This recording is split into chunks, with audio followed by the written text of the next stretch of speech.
Welcome to First Star Let's Chat, an athletic therapy podcast.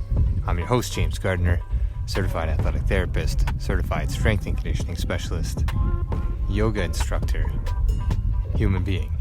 This platform, for the pros, by the pros, anybody in the performance space, and beyond. Welcome here to share in the stories of professionals, experiences, journeys, learning along the way. It's a platform to connect, to network, and to be a part of a community that cares, with conversations that matter, experiences that resonate, and generate ideas, thought-provoking, organic dialogue, passionate pros. Brought to you as always by First Star Therapy, Mobility Tape, Epic, and Benchmark Athletics. In association with the Canadian Athletic Therapists Association. It's First Star Let's Chat, an athletic therapy podcast. Thanks for being here. Thank you for being a part of it.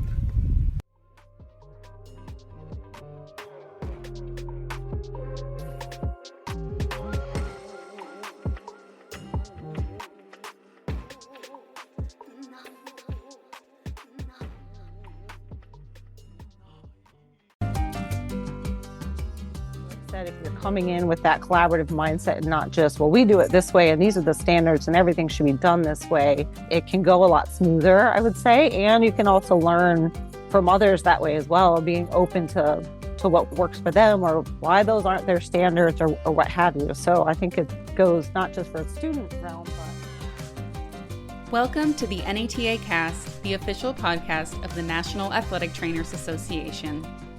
The NATA Cast is your audio source for exclusive insight from NATA, our leadership, and athletic training thought leaders. This show will feature in-depth conversations about healthcare topics that interest you, the athletic trainer. Today's discussion is part of a special series titled Where You At? Athletic Training Around the Globe.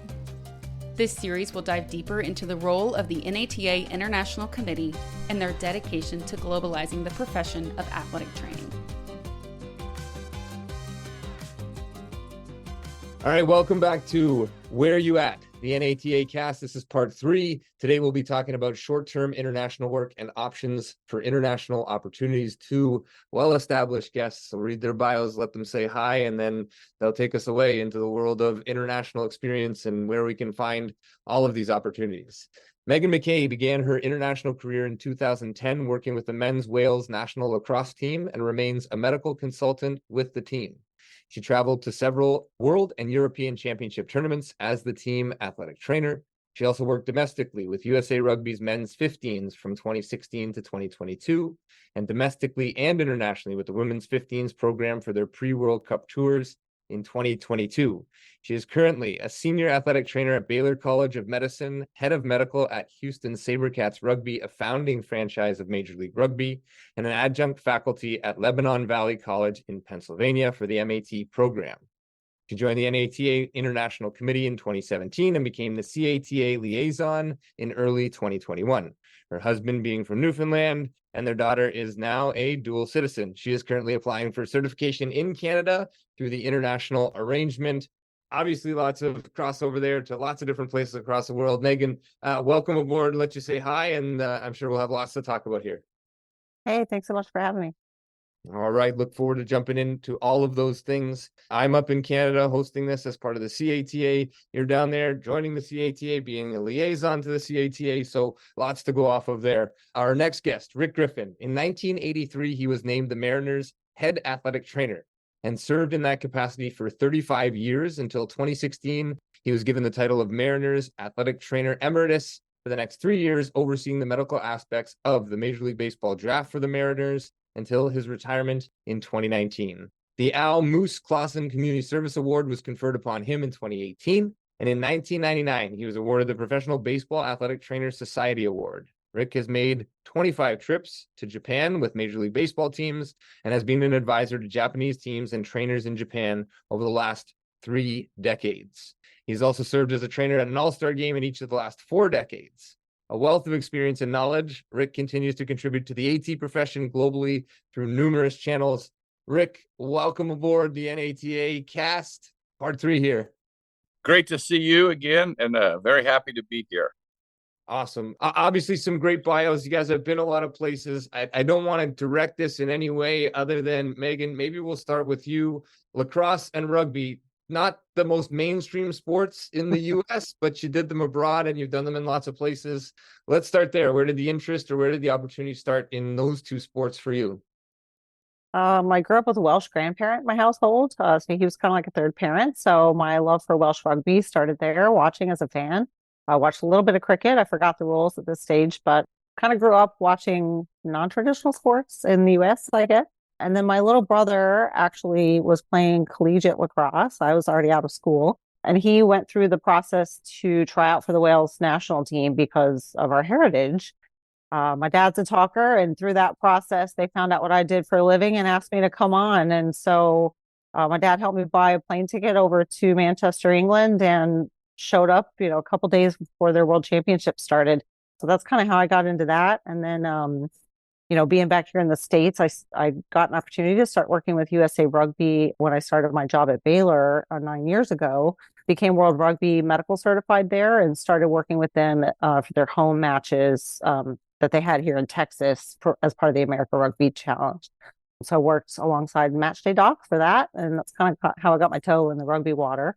Heard they were building a league here in North America, found out who was in charge, got a meeting, and I've been with the team going on into my 7th season now. Amazing. I think it's always awesome for myself and for other guests and for our audience to hear sort of how these things came about in the past and sort of maybe how these have evolved or where we can find opportunities like this now. It seems to be a little bit more readily available. Before we go down those channels, Rick, over to you. Baseball, obviously, America's pastime, one of the long-standing sports. Japan, not so close to the U.S. So how did that sort of interest and opportunity happen on your side? In 1992, I was asked to join the PBATS International Committee, and the committee consisted of two people. It was myself and Charlie Strasser from the Dodgers, and we were invited by JADO, Japanese Athletic Trainers Organization, to go over, and we put on a seminar, and it was very, very well received, and we had a great opportunity to meet a lot of athletic trainers. And at that time, I met an individual, Hiro, and he came up and introduced himself as number one. And I didn't really know what that meant at the time, but he was the first certified athletic trainer ever in Japan. And so I've become friends with him and I've always respected him. But the first time I went was in 1992 and we did a seminar. And then for about the next 5 or 6 years, every year we went over to Japan, and it was a different group of athletic trainers from Major League Baseball. We went over and we did a seminar and it was really, really a lot of fun, and it was a good opportunity. Charlie Strasser moved on to different things. And so the PBATS International Committee named me the chair. And so I've been the chair of the PBATS International Committee since 1997. And we've done a lot of things all over the world. We've put on seminars, not only in Japan, but we've put one on in London. We've been to Germany. We've been to Italy, been to Latin America, been to Korea. So we're very active and very involved in promoting not only baseball, but athletic training worldwide. And that's something that we take a lot of pride in, to educate people who are interested. And out of that grew some exchange opportunities. It started with the Japanese, and it's since spread to other countries in the world. Yeah, I love that. So some really great captures there. Obviously, both touched on, being in the right place at the right time, finding opportunities, and both taking planes and going places, and then, taking those opportunities and running with them. The committee, Rick, you started out, you were one of two. Has that committee grown as well in size, or is just No. one now? It still hasn't grown, but I actually told them last year that I said that you better get an assistant because I might die one of these days, and there'll be nobody that's doing all these things. So I actually have an athletic trainer that is going to probably be shadowing me this year, and then in the next 1 to 2 years he'll take over. He's actually taken on some of our students that we've had that have come over from England the last couple of years and done a great job. His name is Corey Tremble. He was with the Tigers. He's just a great guy, and he's done a great job for us. And all the athletic trainers in Major League Baseball, our program would not work if it was not for their cooperation and them taking the students from all over the world to participate in the education in baseball sports medicine. Yeah, taking opportunities and making other ones from those. Corey and I had some overlap, I think, in the Midwest League, I think, at some point in time. But amazing. And then from there, you talk about athletic trainers in the U.S. Meghan, the CATA Liaison in Canada, so athletic therapists in Canada. I think there's maybe a little bit of opportunity here to bridge the world and bridge the differences in the world through this profession. Experiences in Wales, experiences sort of across the globe in comparison to at home now in Texas and potentially in Canada in the future. Differences, similarities, things that are, united fronts when it comes to care of athletes and in the sports space. I think the biggest thing that people don't understand is that a lot of international sports physios, sports physicians, there's a lot of countries that don't really have that sports specialty for those professions. So like us, a lot of them find and create those opportunities for themselves. Obviously, some sports, soccer, World Rugby abroad, places like that, they have good programs to bring up good physios, therapists that specialize in sports, et cetera. But our niche of that injury prevention, strength and conditioning, nutrition through acute care in particular, and then into the therapy realm as one combined profession is just very unique and doesn't really exist. Even in Canada, there are certain things, if I do move there, I can't do there. I can't do rectal temp. I can't do airway management in an emergency situation, things like that. So I think that's the biggest difference, is recognizing that it's not a lack of marketing our profession or things like that. They just don't have that to compare it to locally wherever you're traveling to. So it's hard to explain that when you are traveling. Another big thing is to not assume that the same things are available or the same standards are in place. I remember showing up to Godoyo, Hungary, just outside of Budapest for European Championships. And I was the only medical provider there with a helmet removal kit. I did a crash course teaching them what that was and why it was important. The other teams that had medical care, not all of them did have medical care. And then their EMS and ER situations are very different too. So if you are traveling abroad with a team or with a mission trip or anything like that, where you are providing care, I think it's really important to do your research on where you're traveling, what's available, what's not available, almost more importantly, and what the standards of care are. So, because it can be quite shocking the first time you go abroad. Yeah. The other piece is the cultural differences too, and what the patient's expecting from you. That can really trip you up if you're young and inexperienced dealing with international patients that have different backgrounds than you. That cultural competency piece is really important too. So, there are some similarities though. We all have a very specific passion for the sports medicine piece. Those of us that are in it, it's about patient first and providing the best care that you can. So I think even if people abroad don't do things the same way we do, their intentions are so good. As frustrating as it can be having some limitations when we're abroad, I think that's really important just to remember that cultural piece is very important for you to not just rush in like everything the best because you're from here, and have the training that we have. Yeah, absolutely. If we go back to part 2 of the NATA cast that we did, we talked, from South America and China, and these were points that we touched on as well. Rick, in your experience in Japan, culturally, you're doing a lot of seminars and a lot of intakes and a lot of overlap there from an education standpoint. Maybe not necessarily from a treatment standpoint, or maybe you were, but differences, similarities in the Japanese front of athletic training or athletic care over there? It's very similar in a lot of ways. I do want to touch on one thing that Meghan said that is really, really important.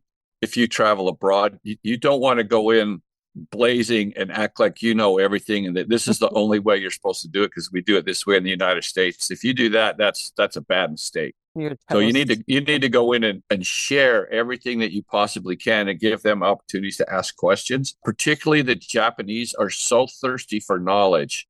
I'll give you an example. When the students come and spend time with us in spring training, we ask them to be there at 7:00. And then the first day that they show up at 7:00, and then when they find out that we show up at 5:00, the next day they're there waiting for you at 5:00 because they don't want to miss anything. And so they're just so thirsty for knowledge. And I always admired that about all of the Japanese students that we've had. And we've had about 148 of them now. And it's just so exciting to see their thirst for knowledge and how much they want to learn and how hard they work and how how many good questions they ask. And I noticed the same thing when I went to Ireland, to the university in Ireland called Carlow University. I did a couple of little internships over there, and same thing at St. Mary's in London. If the individuals are enrolled in a program, they really want to learn, and they want to learn from people who have actually experienced it at a higher level. And I think that's important, to be able to share what you have, but do it in a way that you're sharing and not telling, because it makes a big difference in getting them to open up and relax and be able to ask good questions. So I think that the most important thing that I look for is the thirst for knowledge and their willingness to ask questions. And so I try to put them at ease and put them in an environment where they're comfortable and we can have some really good learning sessions. I think that also applies for other professionals and not necessarily a student and educational setting.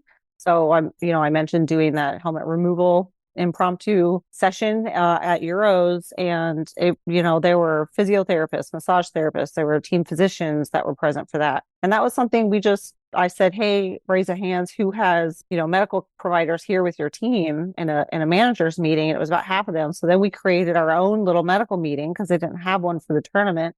Then through that, it was like, okay, who has resources to this? Who has resources that? So it became a very collaborative environment for all of us. And some of those were orthopedic surgeons, a physiotherapist, very experienced physiotherapist, et cetera. So, if, like Rick said, if you're coming in with that collaborative mindset and not just, well, we do it this way and these are the standards and everything should be done this way, it can go a lot smoother, I would say. And you can also learn from others that way as well, being open to what works for them or why those aren't their standards or what have you. So I think it goes not just for a student realm, but also for peers that you might be working with abroad.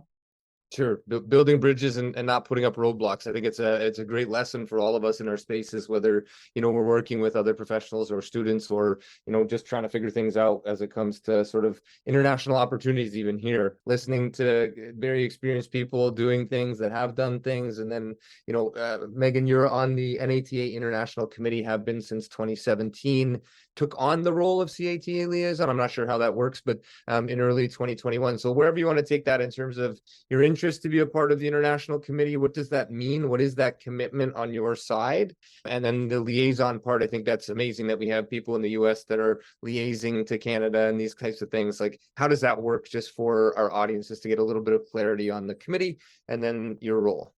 Yeah, sure. So the international committee is very unique for the NATA in that we're one of the few committees that doesn't have seats by district. So we're not required to have a D6 representative, a D10, et cetera. They select their members based on the needs of the committee at the time as people are rolling on and off. When I was rolling on, they were looking for more clinical athletic trainers. They were very heavy academia athletic trainers. So they're looking for, a few more differing opinions, I guess, to include in the group at the time, and looking for folks who can really help with their strategic plans at the time for the committee. So I think that's why I got selected. You apply for these positions. Sometimes you get selected, sometimes you don't. It's usually a 4-year position, but then I was nominated to become the new CATA liaison, partly due to my Canadian connections, married to a Newfoundlander. So, I think that and having that cultural understanding of Canadians and how, even though we're neighbors, we're very different. And for me, it was a great opportunity too, just to network and learn more about the CATA or CATA and go from there. But it's really been great. We're really just trying to look at ways to collaborate more, especially with the international arrangement, looking at potentially helping set up international exchanges for students, if that's possible. Maybe what are some of the roadblocks to that and how we can work through those before we roll out a program. Looking at speaker exchanges, so sharing each other's top researchers and providing speakers at various conferences or webinars cross-border. So we're looking at different ways that we can integrate, because even though our professions are very similar, the logistics of how our organizations are very different. You guys aren't as large in numbers. You don't have set districts. It doesn't go province by province like it does here, district by district. So Just try to work out how we can collaborate more, keep building that relationship, especially with the IA in place, the international arrangement. Right. And I love that. And we can touch on the international arrangement as well, because I think that's an important one.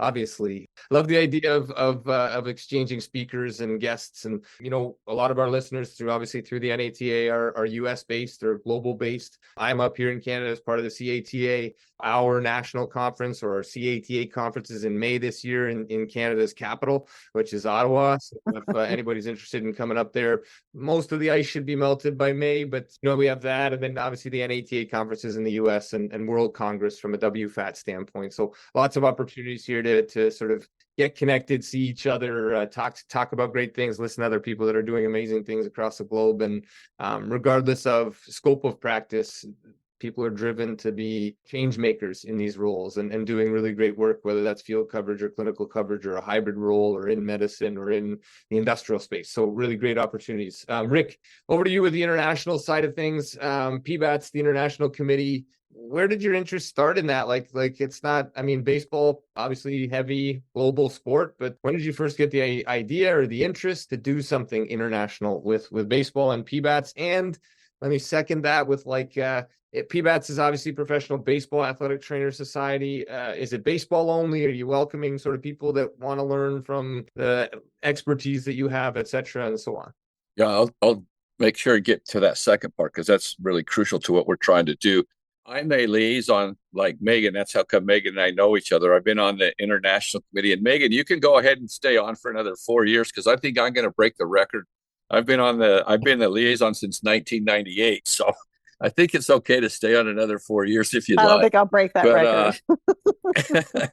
Well, I didn't mean it to happen, but it just seems like it doesn't stop. But I love helping the students, and I love helping the international students, whether it's coming to seminars or coming over doing our exchange program. But I got involved really because the first time I went to Japan, I was just so amazed at how much they wanted to learn and how hungry they were.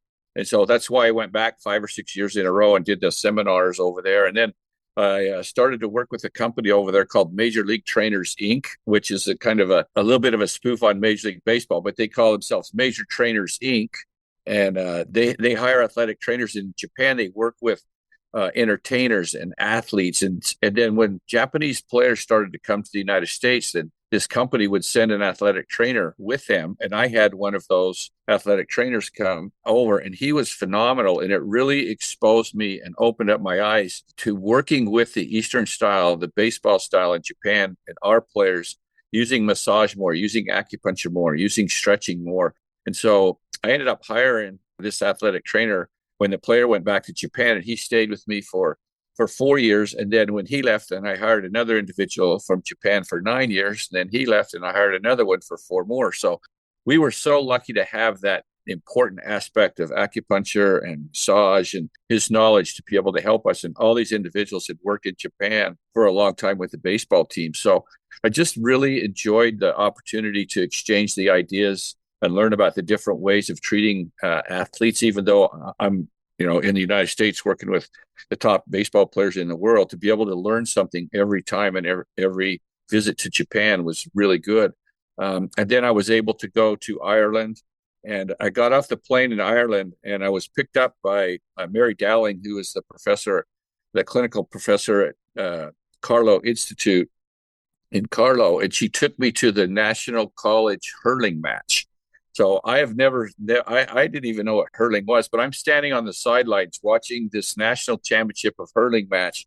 I got to tell you, that was pretty daggone amazing to be able to watch that. And so now every once in a while, I get on YouTube or I get on the internet and I watch some of the hurling matches over there. So that completely opened up my eyes to a whole nother idea. And you talk about, whether we're trying to just talk about baseball, when these students come from the UK, from Salford University, from St. Mary's, and they come from Ireland, and they spend a month with the athletic trainers and professional baseball in Arizona.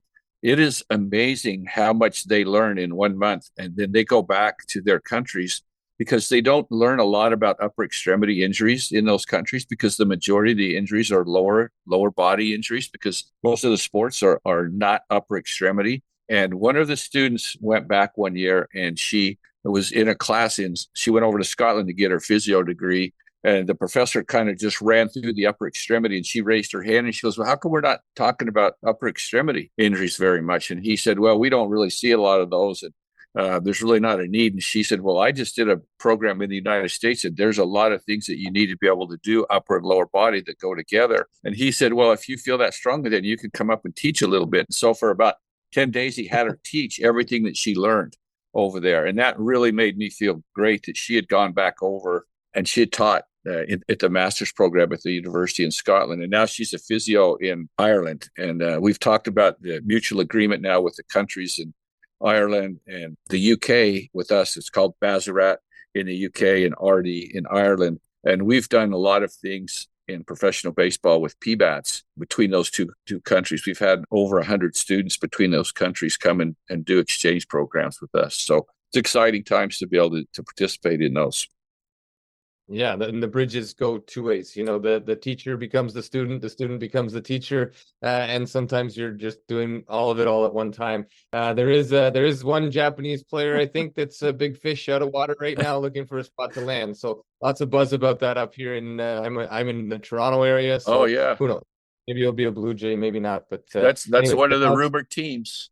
As one of the rumored teams as we go. But just to bounce back to you, Meghan, and take this wherever you'd like. I think obviously Rick shares, students coming over and learning. You have working in rugby. Do you have players, international players coming over to play, or are they strictly domestic players? You spoke on the cultural complexities or the cultural competencies. Found sometimes that it becomes a little bit of our role as athletic trainers or athletic therapists to get acclimated and have those athletes that are coming in acclimate to the way that we do things, the way that we speak about things, and as well as just the culture of where we are. So wherever you want to take that in terms of your experience with international athletes.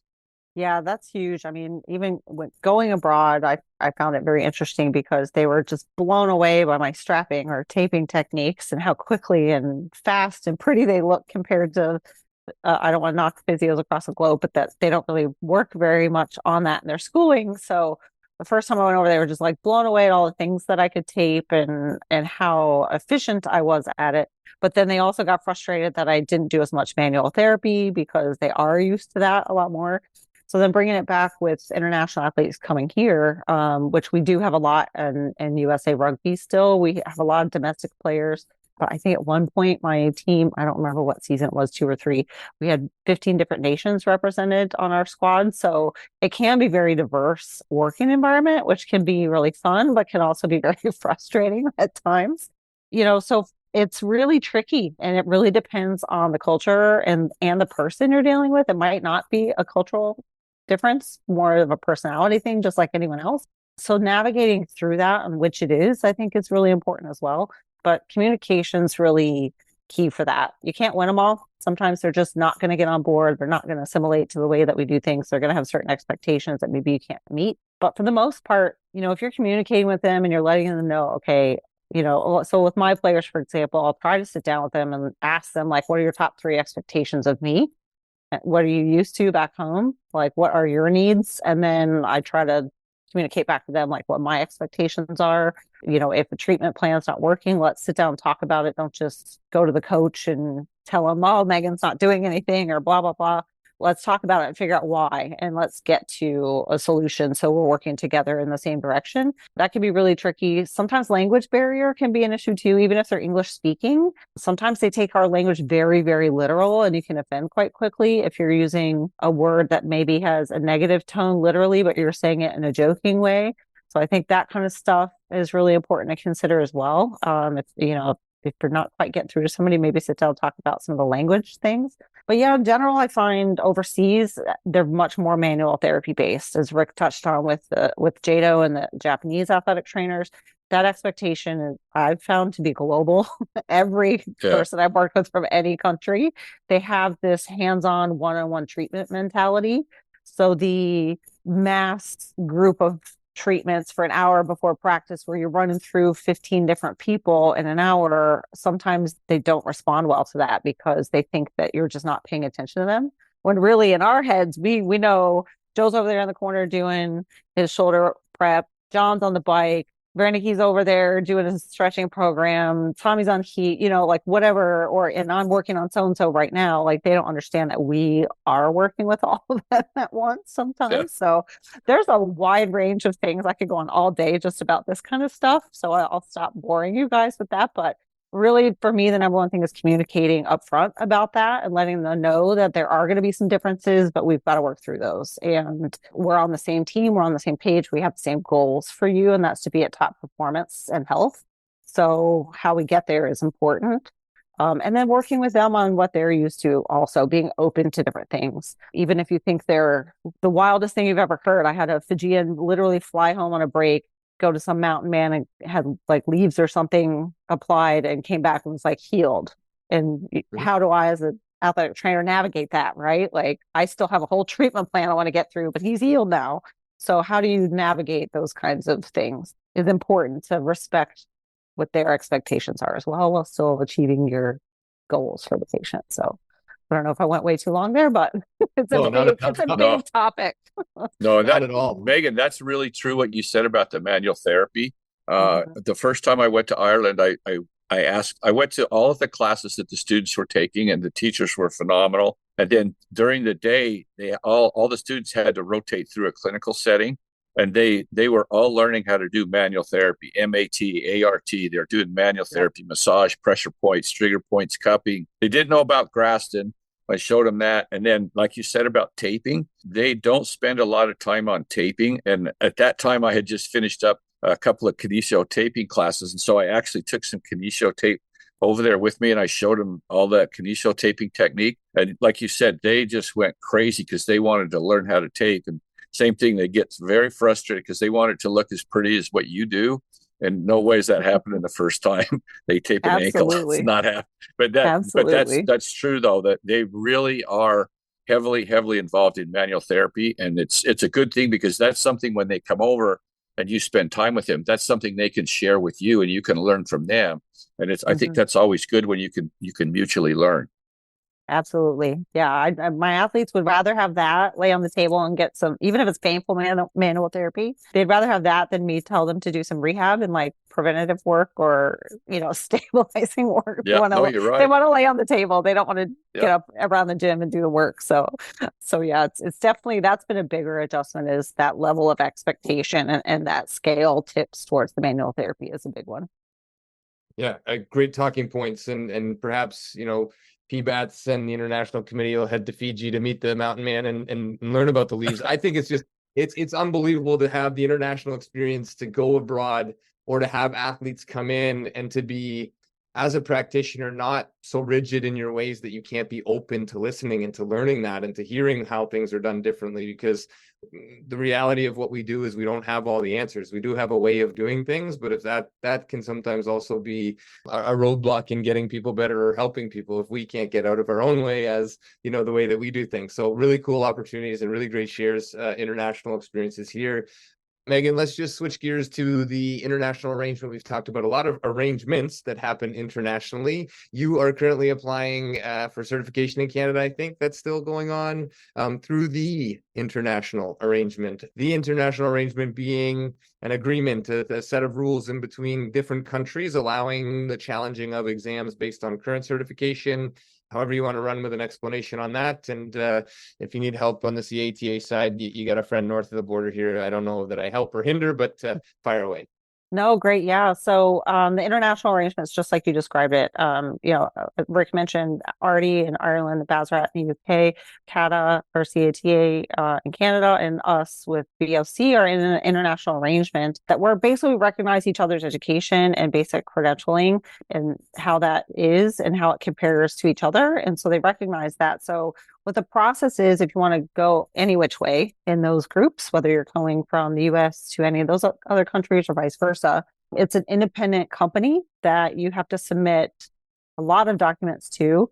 I think Central Michigan's currently trying to find my syllabi from like my second athletic training class or something like that from 20 years ago. I don't know. So there's a lot of upfront documentation that you have to do, because this independent company essentially checks all the boxes and makes sure there's no gaps. And if they identify a gap, so for example, in Canada, you guys have a very, very specific like CPR, emergency care class that you have to take that's only offered certain times a year, certain places.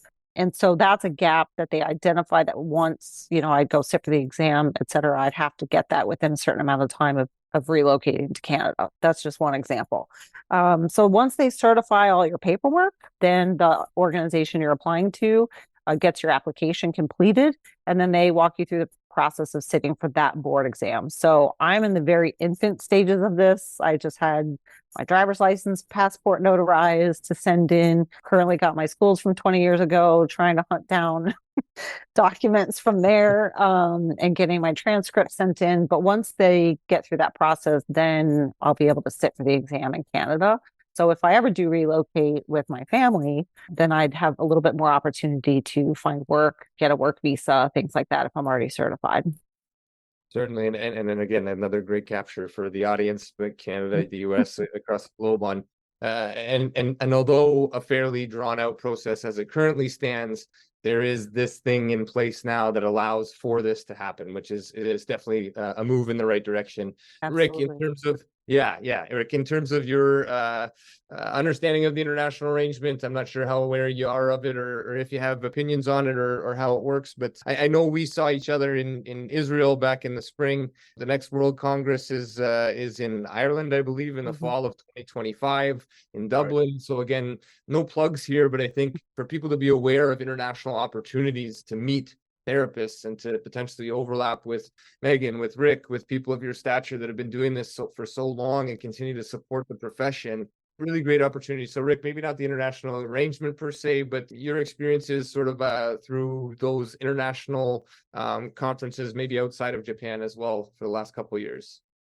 Yeah, I'm actually very involved with the international arrangement. I helped quite a bit. I was on a couple of leadership panels when I went to London the first time, and I've worked. How do you have time for all this stuff? Well, I retired 2 years ago, so but my wife says I work more now than I did when I traveled with the baseball team.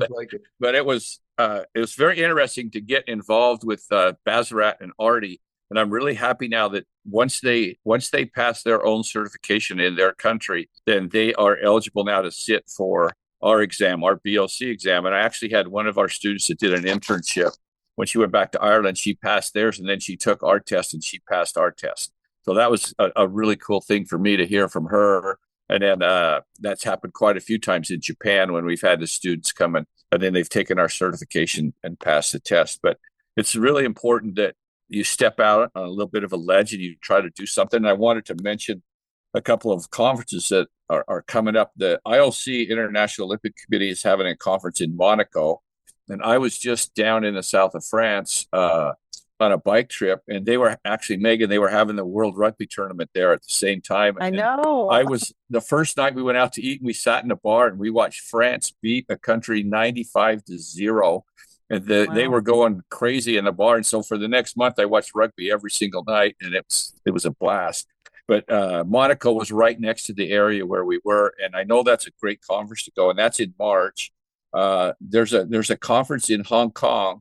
It's called the PBATS, and that's in May. And then the WFAT, of course, is going to be in Dublin in 2025. And then PBATS is right now, we are attempting to put on another sports medicine seminar in Tokyo, possibly in 2024 in maybe November. And if you just kind of keep your eyes open, all those international conferences are really good to go to for networking. It's also good to travel. You'll get to see some things that you may not have seen if you stay in the United States. So anytime you can do an international conference, I would strongly recommend doing it. And then I know you guys have your meeting up in Canada. It's in May, I think, right? May 9th in Ottawa, which is a beautiful, beautiful city. I actually went there once to see one of my injured players. So I know about that city. But any of those conferences, and there are a lot more. I just mentioned the kind of the big ones.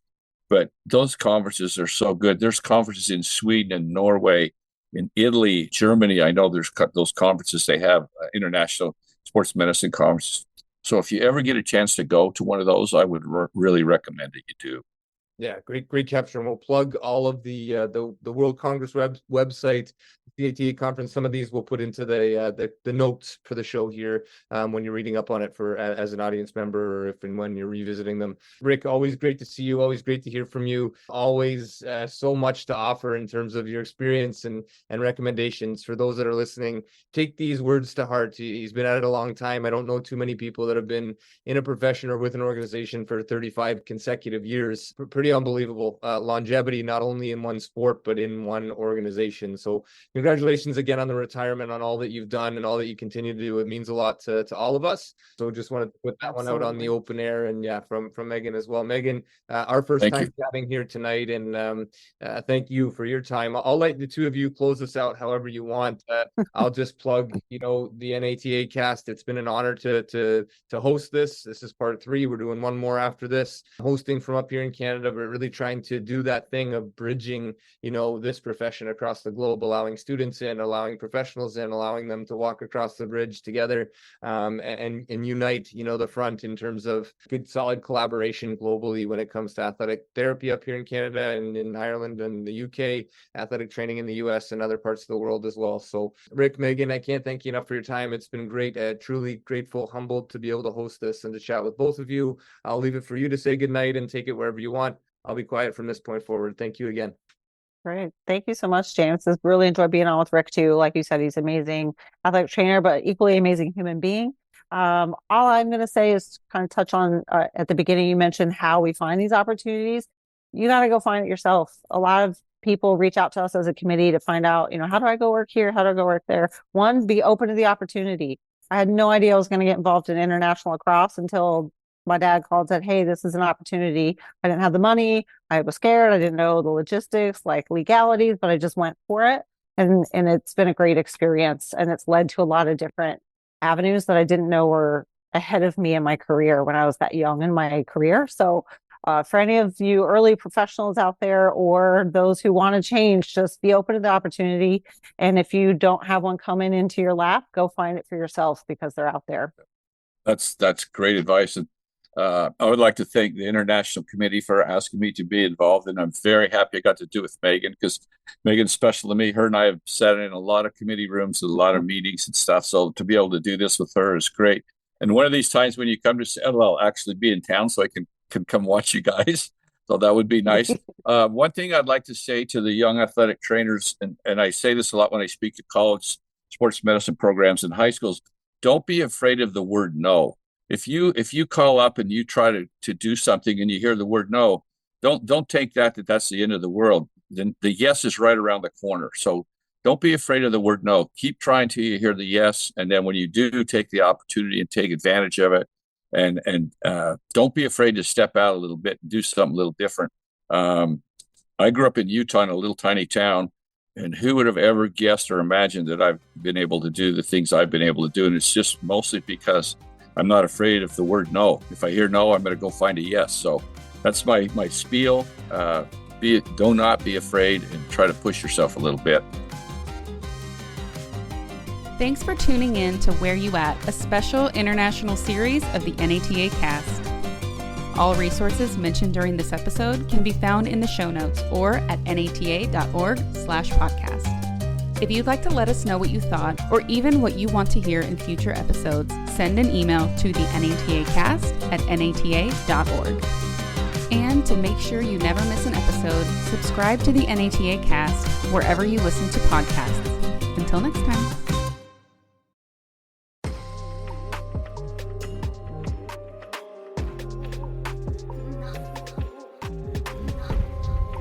Thanks again for being here. Thanks for listening. Thanks for being a part of this community. Check us out online, firststartherapy.com. That's FIRSTAR therapy.com. Or email us with feedback, consult@firststartherapy.com. CONSULT@firststartherapy.com. On Instagram @firststar.therapy, and our podcast host @letschat.at. This is First Star Let's Chat, an athletic therapy podcast.